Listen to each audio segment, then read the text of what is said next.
next time has come. Someday. This is a long episode.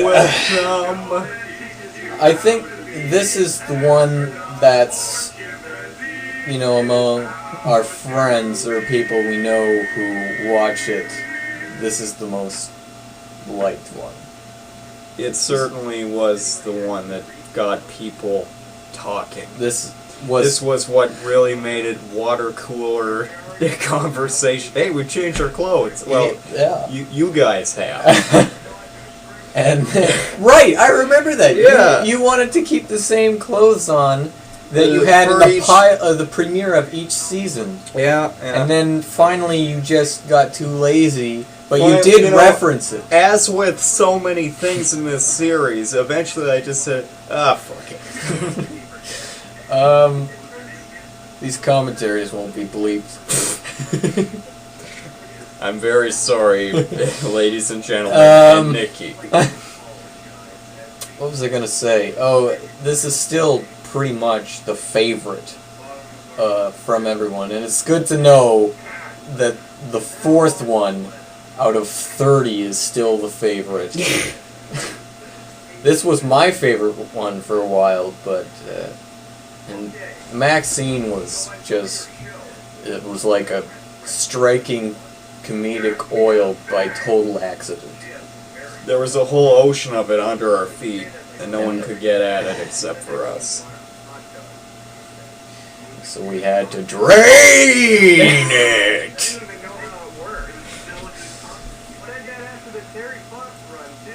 Look at that gut I used to have.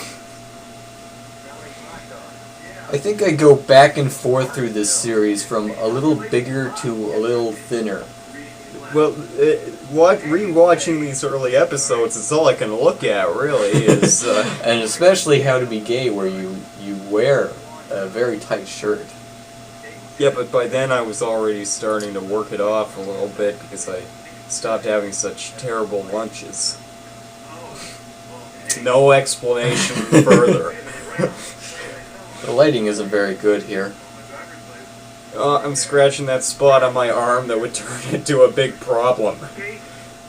That sure takes me back. This is where I flip out at Kate Smithens. And I never really pay attention to Wyatt in this scene, even though he's trying to be funny.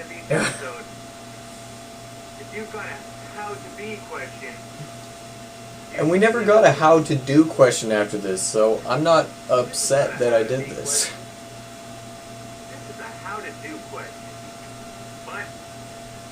Somewhere along the line in this monologue, I became the silent accentuator. Your letter was friggin' hot, so we're gonna... I'm wearing a ring. I'm wearing a ring on my pinky. I've established myself now as the Lothario of the group.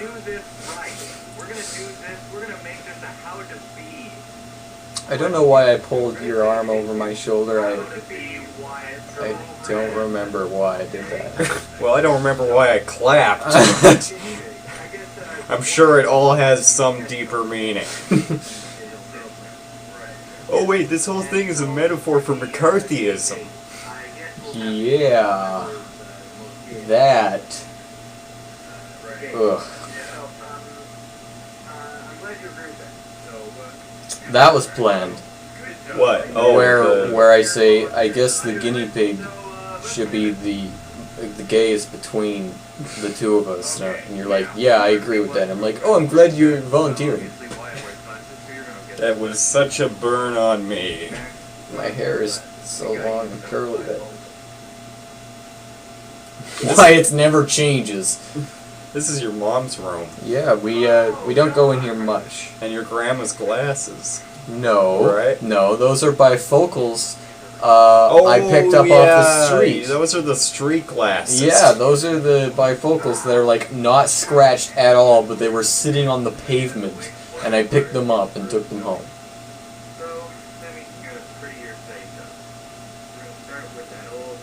What was the joke there? The way to his heart is through his stomach. That's a me line. That's something gotta, I came up that with. probably that's for is. Sure. weighted his arms through his stomach, so... It's like, we just had Valentine's Day, and for the past month or so I've been saying to everyone, well, Valentine's Day is coming up. Have you bought your ticket? And everyone's reaction is pretty much always that. Seriously, why didn't I shave back then? Did I think this looked good? I didn't say anything. For once I was nice. For once I was nice to you.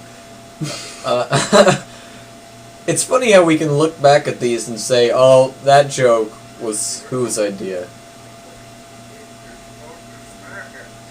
Wyatt got a director's credit for every episode, and at first he didn't do all that much, but as time has gone on, what Wyatt's really done is he kind of he does his own ideas about how he's going to handle himself and what he does, and he often adds a lot to the mix that you and I just can't come up with on our own. That's right. It's sort of his own style meshes with ours, so I'm really glad he's had that credit from day one. I think that since we've done so many films already before we started this, and Wyatt hadn't really been in much at all, but I loved Wyatt when I filmed A Dark Tale. That I thought he was great in. And I wanted him in How to Be almost, I'm pretty sure from the beginning. Well, that's because it started with A Dark Tale, isn't it? You wanted to do something with Wyatt.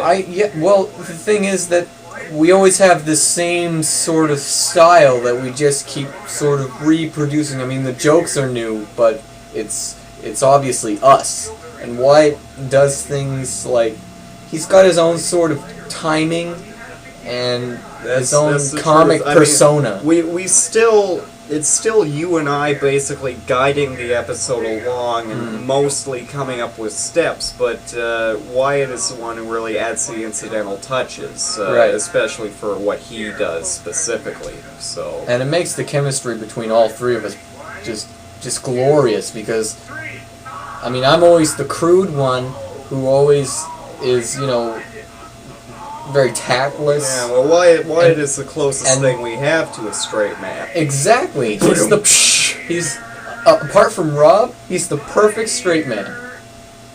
That didn't work at all. Which isn't to say that he doesn't get in some good stuff himself. That's pretty real looking. Napkin blood. That turned out nice. How did we do that again? I took a dab. I took red food coloring and I just dabbed it in a napkin and then I folded it up. Yeah. By the way, when we cut from Dustin, you reacting to me right up to the camera with my ear bandaged, that was a jump cut, and we rarely do those. It was the exact same angle as the previous shot. Right. I like how we suddenly just jump forward and you've got a necklace. Never explained. Those are tiny little Christmas lights. Yes, and thank God my mom still has that, because it is part of the Maxine trademark now. Wyatt was great. Wyatt is genuinely attracted to me. That's how good he is. Wyatt is fantastic in this part. This is some of the best acting he's ever done.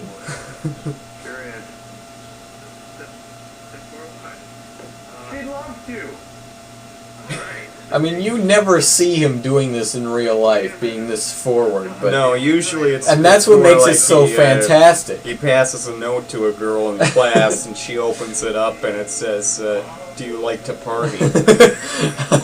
I love how he's humming here, too. Yeah. Like, he's so into you as Maxine. He's a terrific dancer as well. I mean, he very naturally leads. Women like that. And I can't take it there. I'm starting to laugh and shake my head. Oh, boy. Very overexposed, this shot, but we turned the backlight protection on and left it on. We did that for a reason. I think it was too dark. Well, it looked too dark on the screen, and the backlight turned on and made it look good on the screen, but then when we put it on the computer, it was washed out.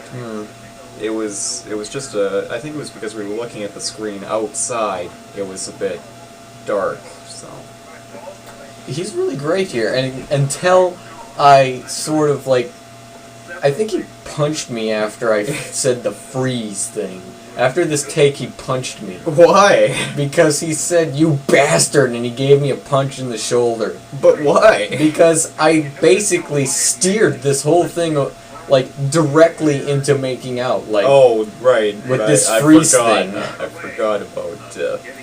When I say freeze, it's like, do it now! And yet, he complies with great abandon, you see, where he rams his face into my shoulder.